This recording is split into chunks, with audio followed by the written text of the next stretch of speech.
Sañjaya uvacha Drishtva tu Pandavanikam Vyudhang Duryodanas Svada Acharyam Upasangamya Rāja Vachanam Abravīt Drishtva tu Pandavanikam Vyudhang Duryodhanastada Acharyam Upasangamya Rāja Vachanam Abravīt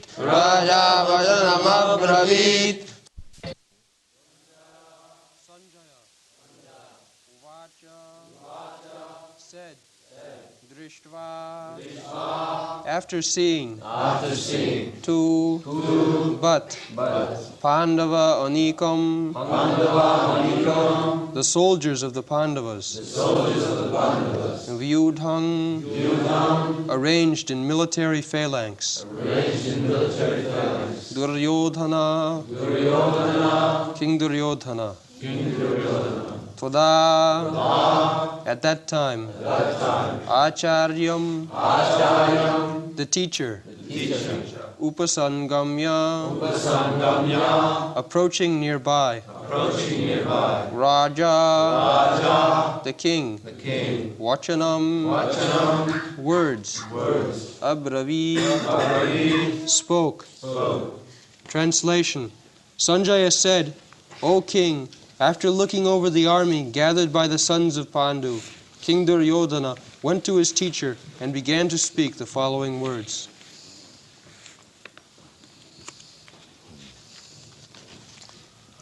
So Dhṛtarāṣṭra inquired from Sañjaya, Kim akurvata? After my sons and my brother's sons assembled together for fighting, what did they do? This was the inquiry. So, to encourage him, because Sañjaya could understand the feelings of his master, that he wanted the fight, no compromise. Kṣatriya spirit, let my sons and my brother's sons fight. That is Kṣatriya spirit. My sons are 100 in number and they are only 5. So certainly my sons will come out victorious and then the kingdom is assured. That was his plan. So Sañjaya, his secretary, could understand the feeling. Of course, at last, he would inform differently. Yatra, yogeśvaraḥ. At last, he described, my dear sir, you do not expect victory. It is not possible. Because the other side is Kṛṣṇa, yatra yogeśvaraḥ, and the fighter Arjuna.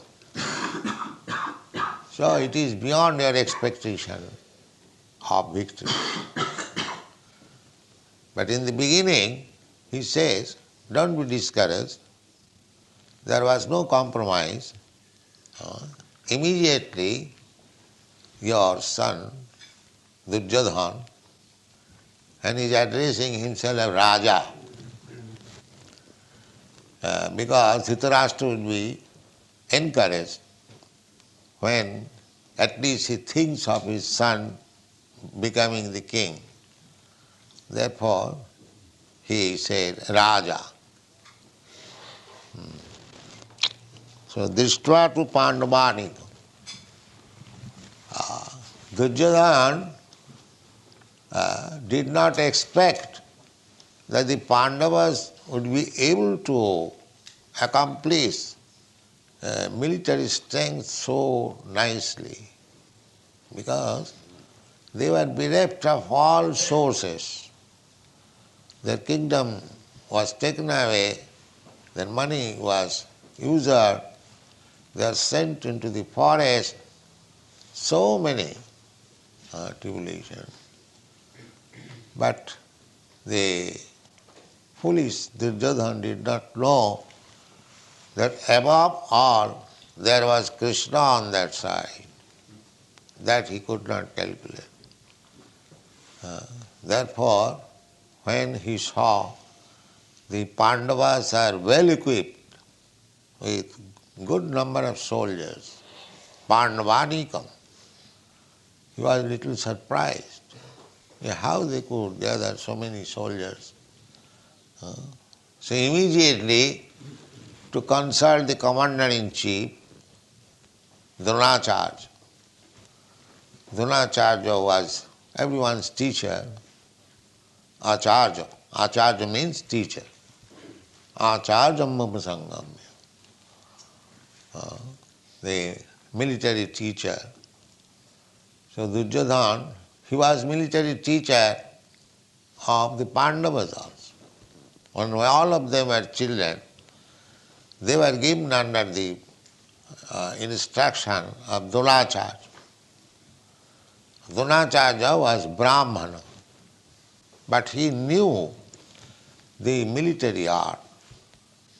Therefore, he was appointed teacher for all the boys, the Kaurava. So, but Dhṛtarāṣṭra joined with Duryodhana. Bhishma joined with Duryodhana. None of them joined with Arjuna because Arjuna or Maharaj Yudhishthira was not king at that time. The financial control was not in their hands, and these people, sons of Dhṛtarāṣṭra, they were on the government political power. The financial control was in their hand. So they were giving enough money for maintenance. So Dhṛtarāṣṭra and Bhishma, so they felt obliged. Of course they knew everything, but externally they felt obligation. Arjuna, I am getting money from Duryodhana, so in this point of danger, if I do not join him, it does not look well. I am getting financial maintenance.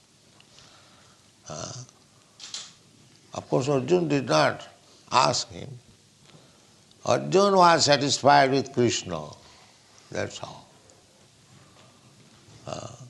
Kṛṣṇa also divided himself because it is family quarrel.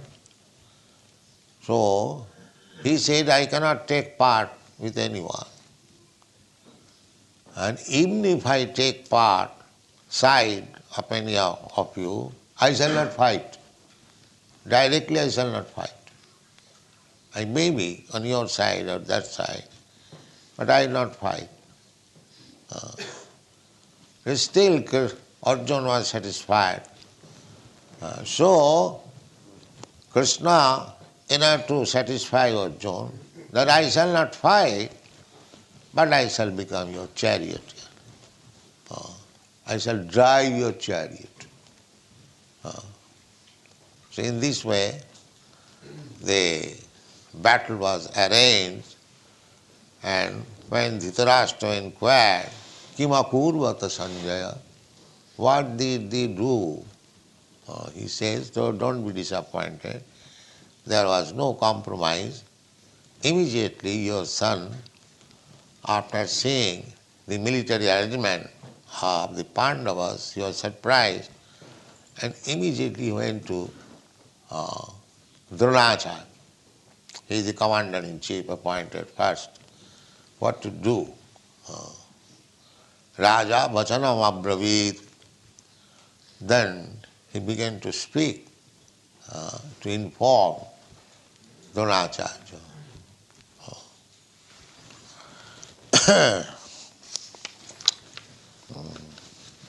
So next verse. Shaitam Jaitam Panduputranam Acharya Mahatim Chamum Yudham Dhṛupada Putrena Tava Shishyena Dhīmata Pasyaitang Panduputranam Acharya Mahatim Chamum Vyudhang Dhṛupada Putrena Tava Shishyena Dhīmata Pasyaitang Panduputranam Acharya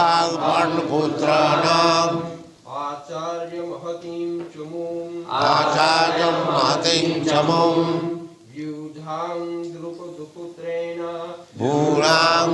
Putrena Tava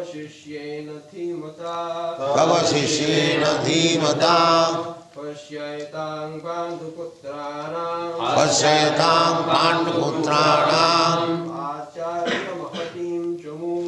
Acharya Mahatim Chamum Vyudhang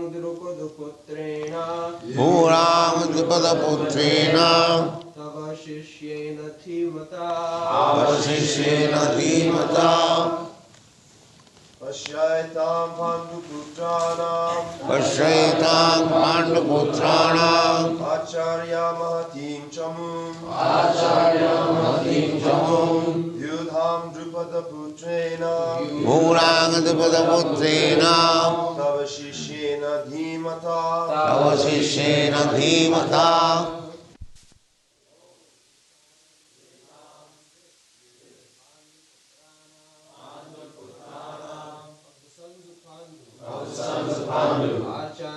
Acharya, O teacher,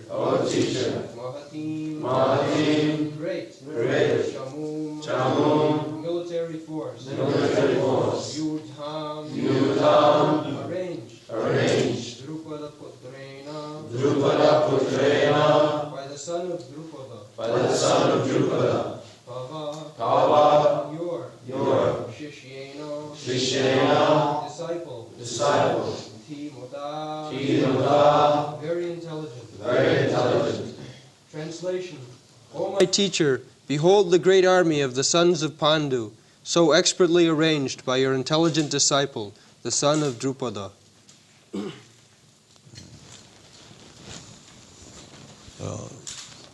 Intelligent.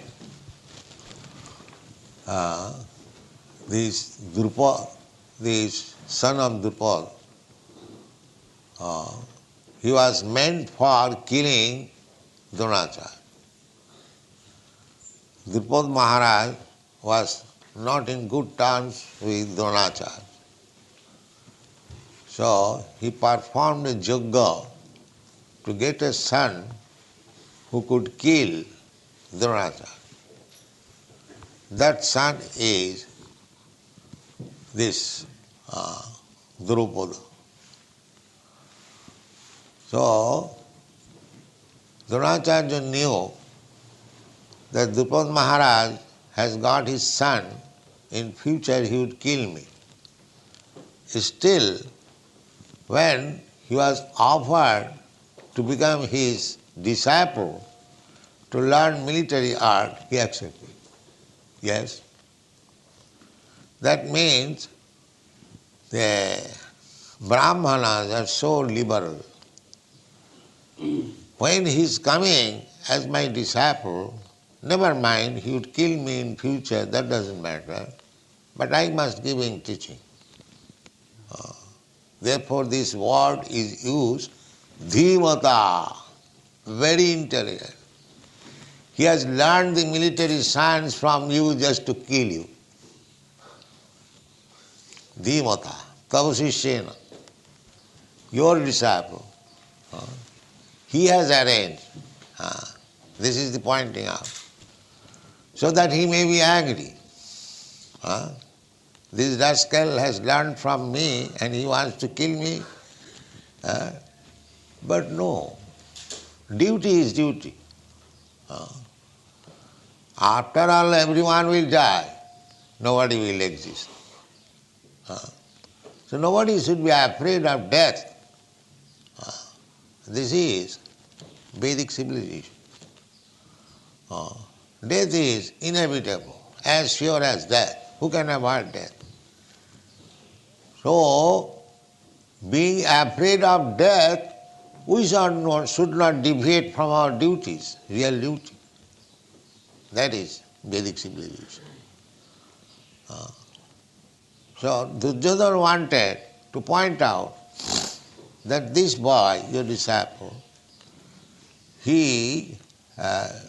it is fixed up that he is meant for killing you, and he has arranged nicely military phalanx just to defeat you. And he has learned this art from you, therefore he is using this word dhīmata. Dhī means intelligence. Dhīmat sabda. Dhīmat. Dhī means intelligence. And mat means one who possesses. Astarthe matu pratta. When one possesses something, in this sense, this pratyaya, in Sanskrit there are pratyayas, so matu pratyaya. So matu, from matu it comes to mat. Sanskrit language means it is so reformed that each and every word has significance. Not that like your English language, beauty but beauty put. No, not like that. If you say beauty but, you must say beauty but no, you change. Beauty but beauty put. Why? This kind of change cannot be allowed in Sanskrit language. If the you means a, just like beauty but, then it must always mean like that. No change. So, dhīmata, dhī means intelligence. Dhī means intelligence. So one who has got intelligence, every word is used with full meaning. Sanskrit language is so nice, therefore it is called Sanskrit. Sanskrita means reform. And the alphabets are called Devanagari. Devanagari means these alphabets, just like in Europe, the Roman letters are used. Similarly, in the upper planetary system, these alphabets are used. Devanagari. Used in the cities of the demigods. And the language is called Sanskrit, most reformed. And Sanskrit is the mother of all languages. Even in this planet, the Latin is also derived from Sanskrit. Just like the maternal, the matri shabda, paternal, pitri shabda. So, dhīmata. So, here the writer is Vyasdev.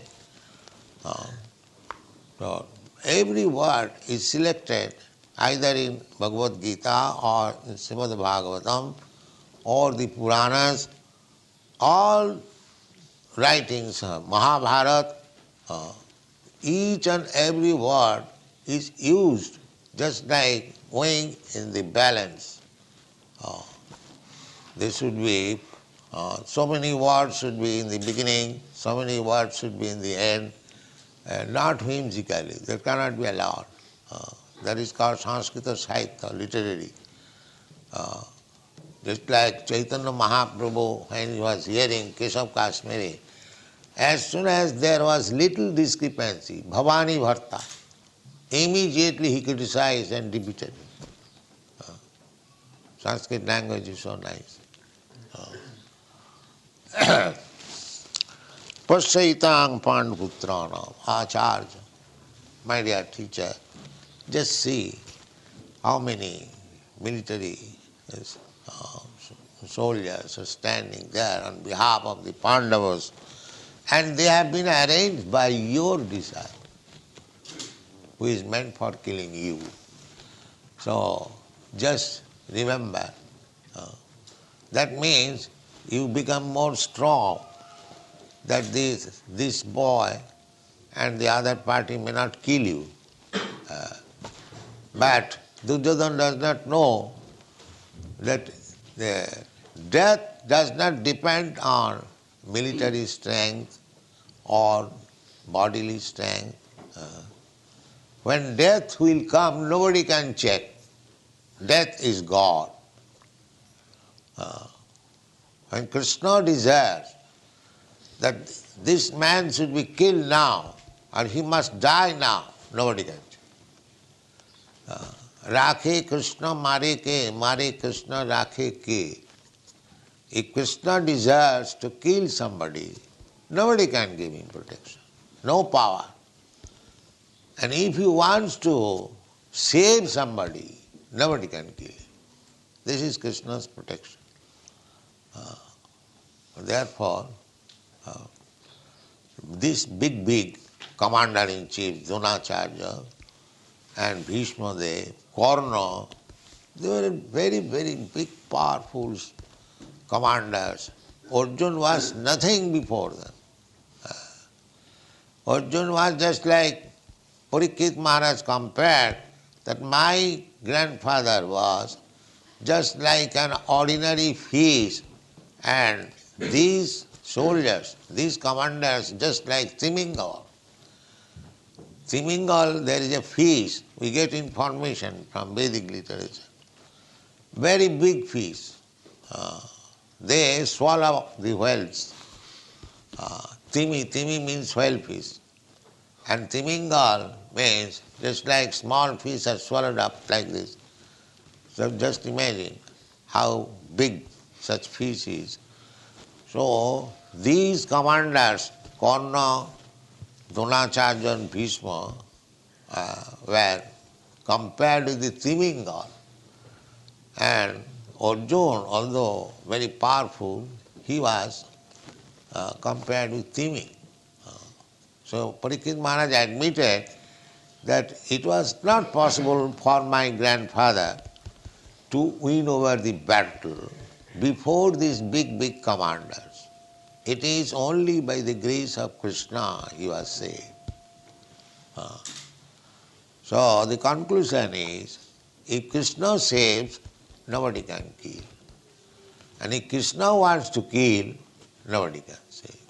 Therefore, our conclusion should be that we should always be under the protection of Kṛṣṇa. Avasya rakhive Kṛṣṇa. This is Saranagati. Saranagati is surrender. Surrender means that I am surrendering to Kṛṣṇa with full faith that he is quite competent and able to give me protection. This is called surrender. Not that hesitation. Oh, I will surrender to Kṛṣṇa, and in case of danger, he may not be able to give me protection. That is not surrender. With full faith, yes, Kṛṣṇa is so powerful, Kṛṣṇa is so great, that I am surrendering to Kṛṣṇa from this day. From this day, Kṛṣṇa, I was wandering throughout the universe, life after life, without knowing my relationship with you. Now today I surrender unto you. Kindly accept me and engage me in your service. This is called surrender. Thank you very much.